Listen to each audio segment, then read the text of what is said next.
Hi, I'm Carrie and welcome to my channel, or welcome back if you're returning. Today I'm doing a video that was requested, and this video was requested after I showed or shared my handmade Ancestor deck. The reason it's taken me 2 months, because I showed my homemade decks way back when I started the channel, but the reason it's taken me 2 months to do this video is because I needed to figure out how to do it. Because I explained in my homemade deck video that this deck is very personal to me. It is deeply infused with my energy and energy of my ancestors. And when I showed it, I only showed a handful of cards. So I didn't want to use my deck for this video because I didn't feel it would be right. So I needed to figure out another way to show you how to do this, which is kind of a good thing, because then it gives the opportunity for you guys to either create your own deck and make it personal to you, or I will explain other ways that you can get the same results. So this ancestor reading isn't your typical ancestor reading with just spread placement and this is going to tell you this and this is going to tell you this. This is actually what I consider a spirit communication spread with your ancestor. So if that is something that you don't feel comfortable doing, you don't believe in, or you, like I said, isn't part of your practice and you prefer other ancestor work instead, I completely understand that. But when I do mediumship for my clients, I don't use any visuals. I don't use any cards or anything. I just let spirit speak to me however it's going to speak to me. But when I needed to connect and settle some unfinished business, and especially with my father, I wanted visuals for me. I wanted to be able to lay things down in front of me so I didn't have any doubts about anything or question what was coming through for myself in regards from my father's spirit. That was the whole entire point of me creating the ancestor deck that I created for myself.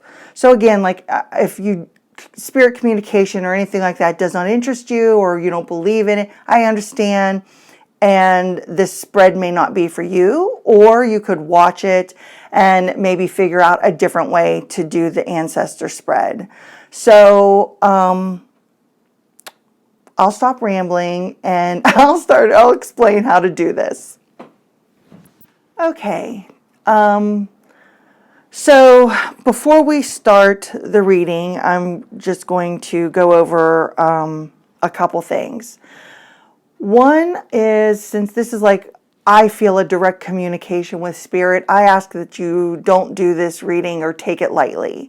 I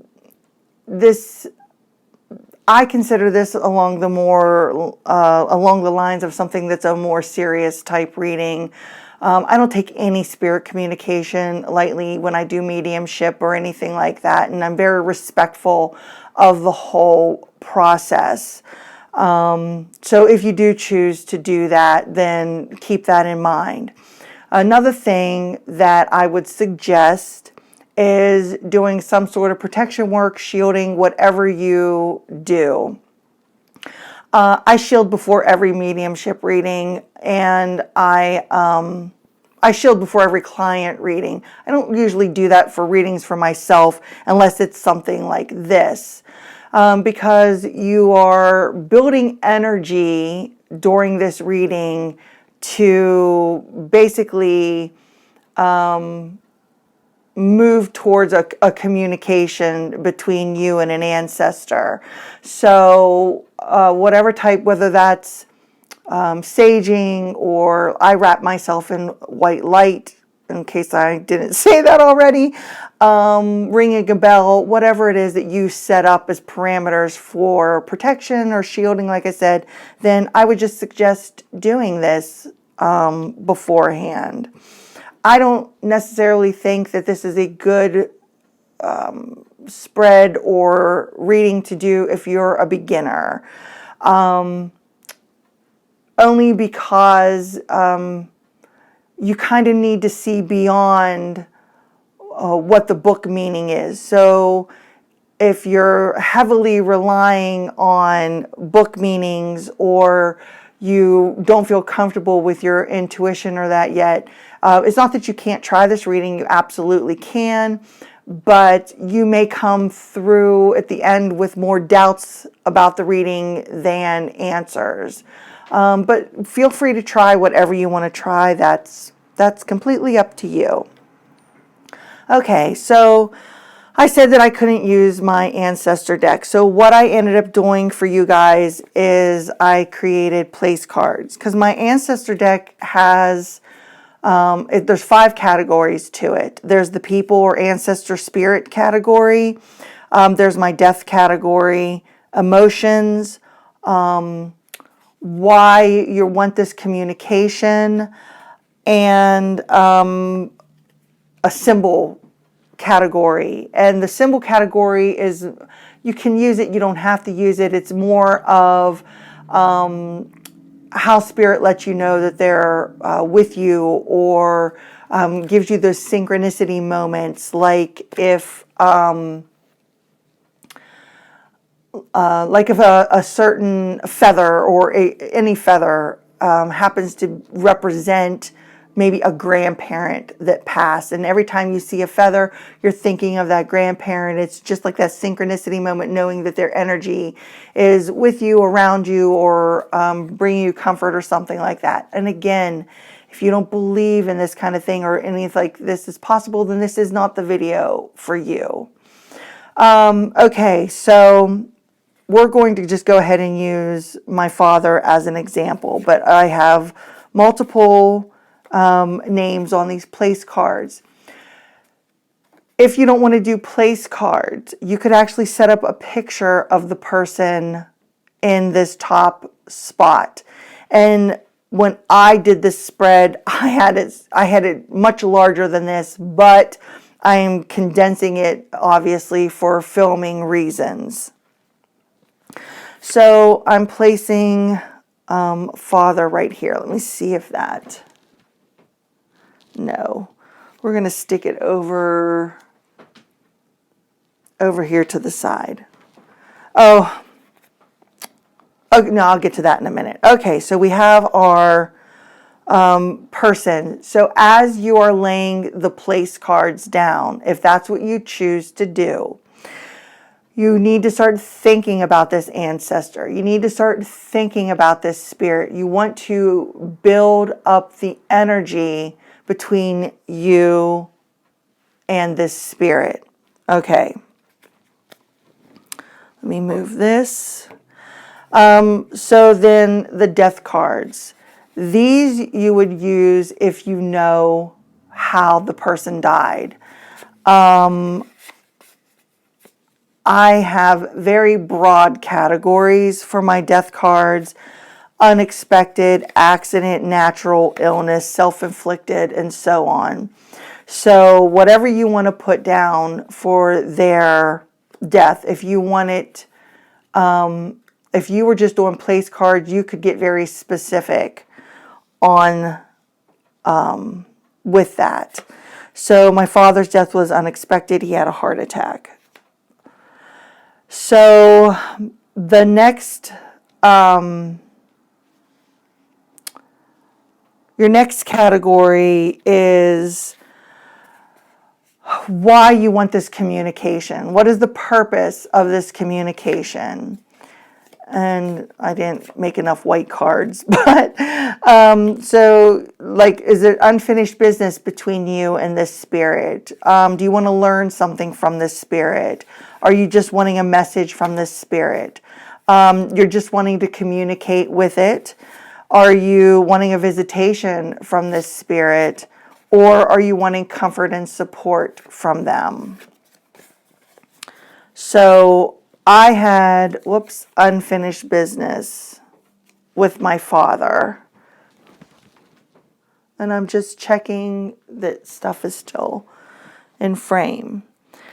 And then we have our emotion cards, and put whatever you want, whatever the emotion is that you're feeling towards this ancestor, in regards to why you're wanting the communication. So it could be love, forgiveness, healing, sadness. You want to reflect on something, happiness, peace.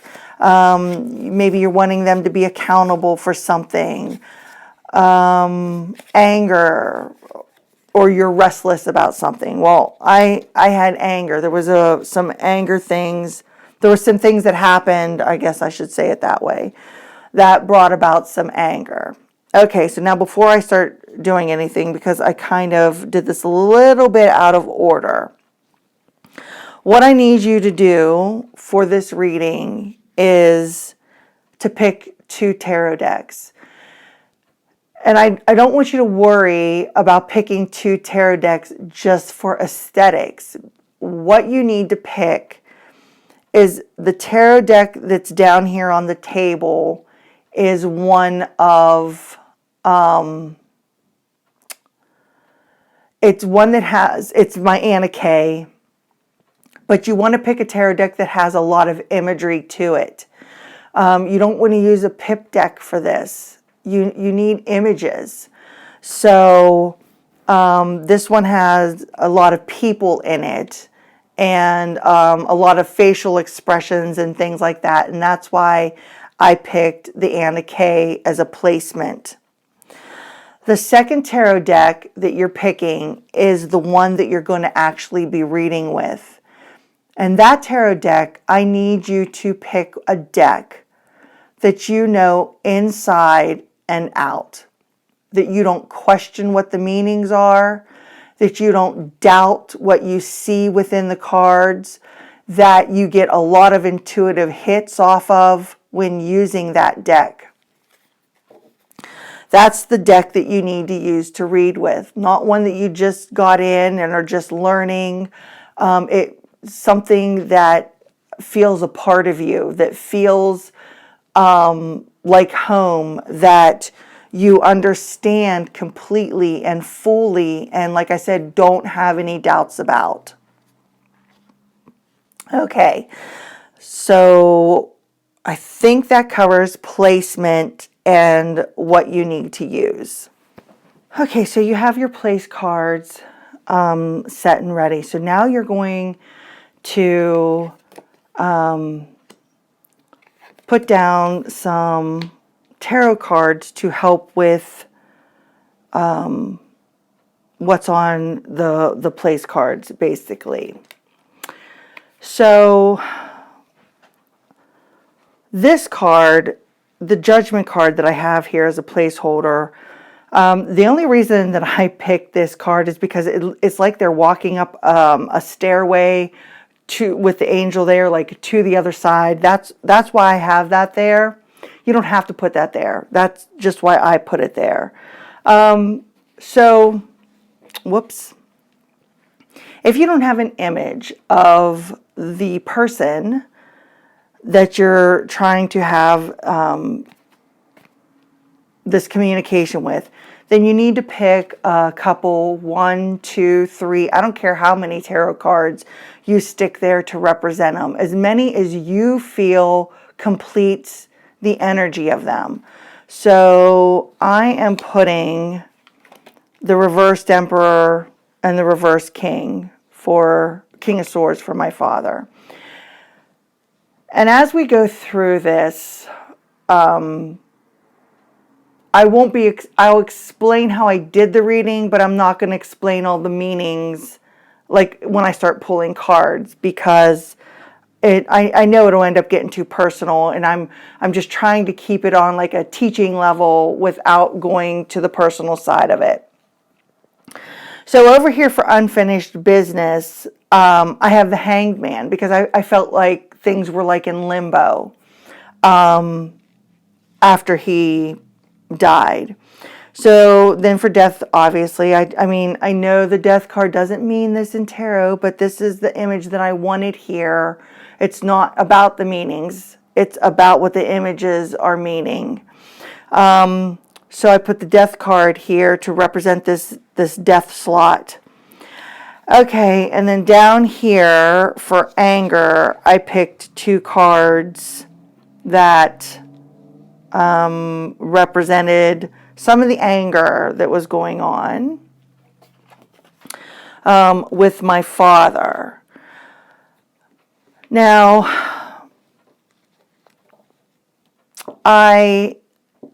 so I've got this full circle here, and as I'm placing these cards, you know, if this, like over here, I said this is unfinished business. So maybe you chose the love card instead.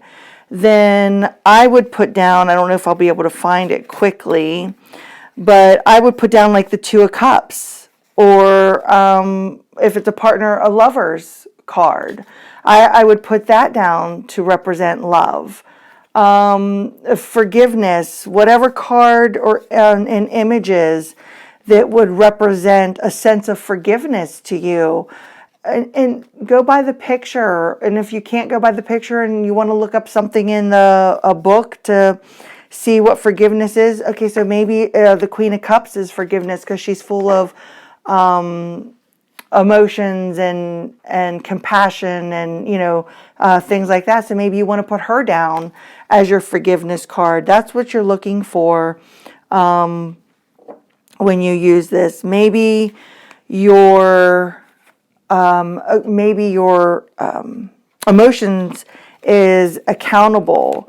So maybe you feel like putting like the Hierophant, yeah, and like the Wheel of Fortune down to make them accountable for, like, you could use the wheel as like a karmic type thing if you wanted to, and being accountable with the Hierophant here. Let's see, what is another one?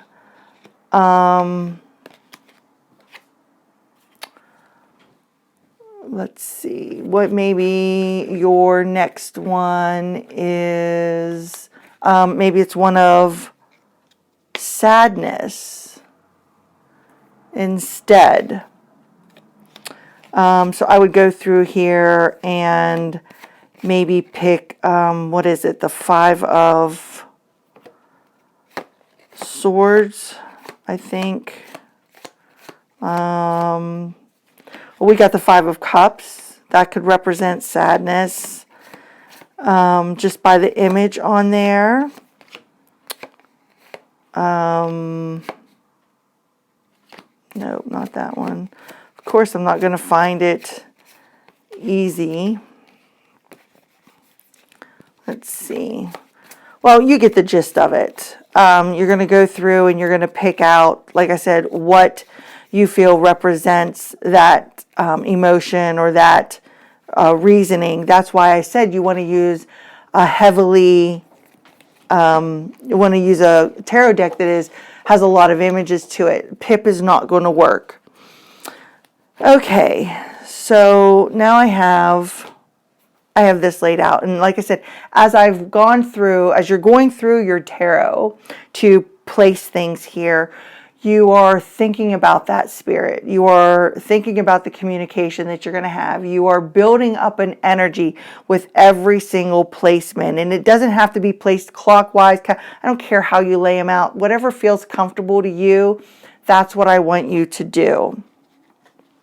So then I had started shuffling and thinking about my father.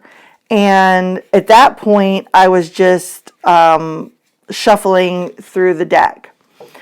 And flew across the table was the 3 of Swords card. And I took this.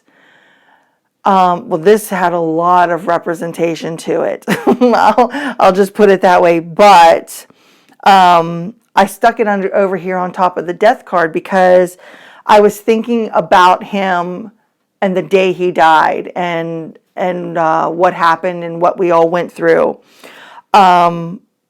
And the Three of Swords, when as soon as it flew out, it just represented heart attack to me. And this is what I'm saying, to see beyond what the general meaning or what a book meaning or what your whatever other meaning you have towards it, see beyond it. So it represented a heart attack to me. So I went ahead and I laid it there.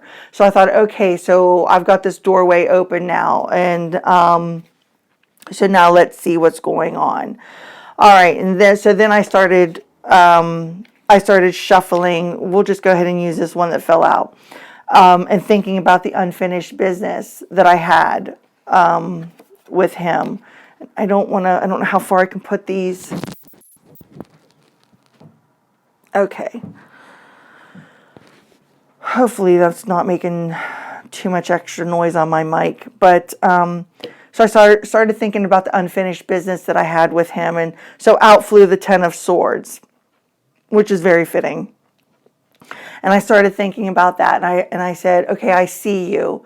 And I'm glad you understand what my unfinished business is concerning. And then I started thinking of my questions, asking if he, what he understood, or why I had so much anger built up and felt that we had unfinished business with each other, which his death was unexpected. So, you know, I guess there is unfinished business there. But, and then I would shuffle and I would just continue to think of that. So then let's just say that this is the card that came out.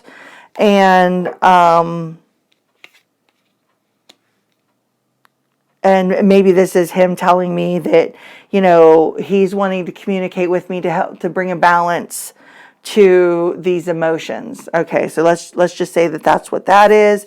And then I would say maybe how can we bring a balance to this? And I would just build upon and build upon and build upon the question, depending on what card came out of the deck. And that's how you do this. You are going to say, you know, do you understand why I'm here for the unfinished business? And you're just going to start shuffling your cards. Shuffle them until you feel that you can stop, or shuffle them. I was using jumpers for this. Shuffle them until a jumper comes out or whatever, and then lay it there. And then, you know, do you understand why I'm angry? And at the time I did it officially with him, every card was just, you know, spot on. It was just spot on. And so, you know, do you understand why I'm angry with you? And why I'm angry after your death? And, you know, this isn't relevant, but, you know, let's just say the Empress came out and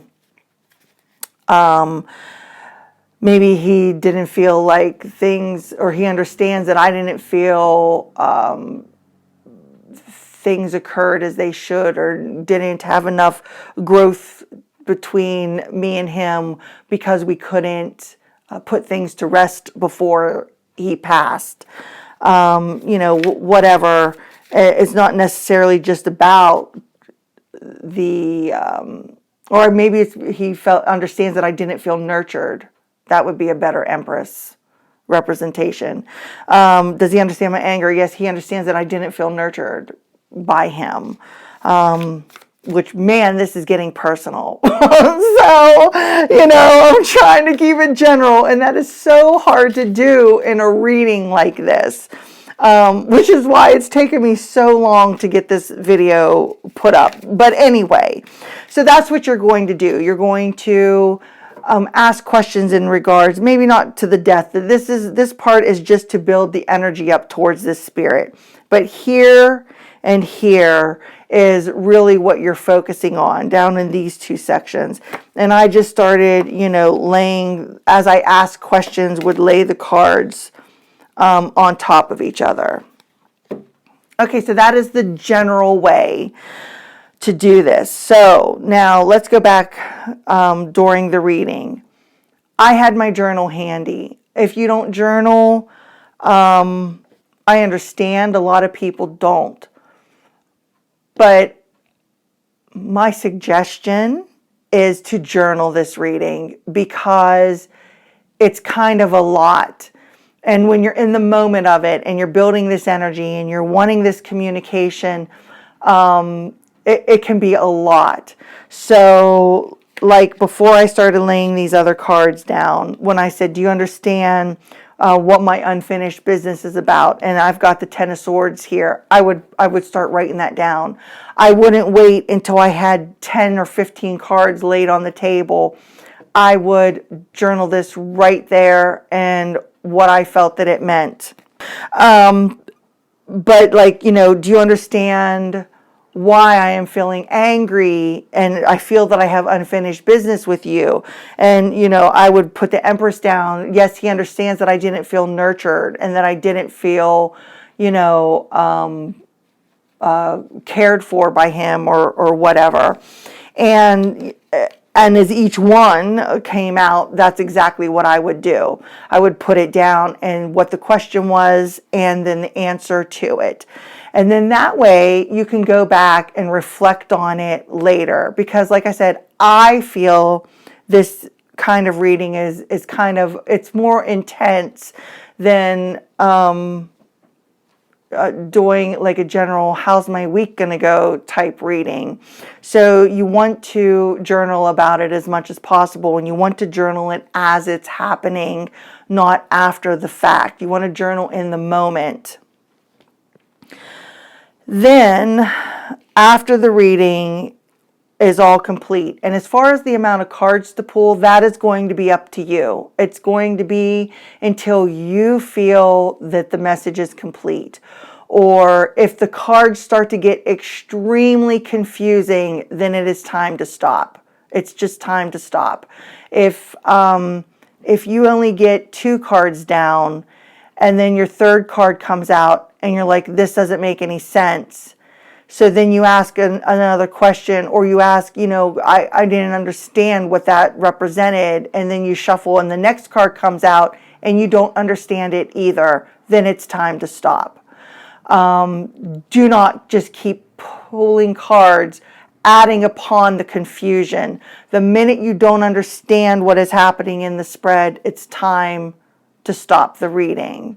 But as long as you feel that these answers are making sense to you, or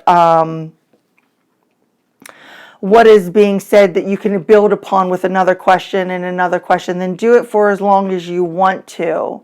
But whenever you're finished, whether that is you're finished from confusion or you're finished because you feel that you've pulled enough cards, close the door.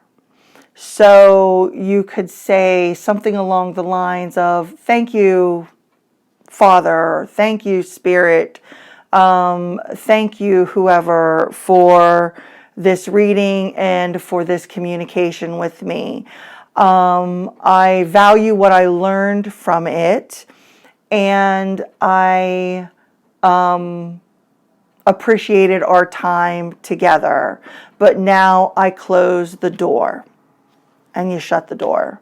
Picture a door being closed, however you want to visualize it, whatever you want to do. Just picture something, a box being closed up, whatever that visualization is for you is completely fine, but just close that door out. And then just a suggestion that I have after you do a reading like this is a cleansing. You want to cleanse afterwards. So whatever that is that you use, whether you ring a bell, you knock on wood, you cleanse with some sort of smoke, holy water, whatever your cleansing ritual is, I ask that you do it after this is over. And I guess I should have stated at the beginning to kind of cleanse your space before you do this reading also. And I should have put that in there, and I'm sorry that I didn't. So that is the general way that I do my ancestor communication with a one-on-one communication style. Let me know what you thought of it. Like I said, I know this kind of reading is not, it's not for everybody. I know that there's people that don't think that that is a possibility with the tarot cards, and that's okay. That's their practice, and this is my practice, and I just thought I would share a piece of this with you, especially when I was asked to share this, and I wanted to do it in the most respectful way possible, and for both me and for you. So again, let me know what you thought, and let me know if you're going to try it. And I think I covered just about everything. So if you did like this video, please give it a thumbs up. It really helps my channel here on YouTube. And don't forget to subscribe if you haven't already. So until next time, bye.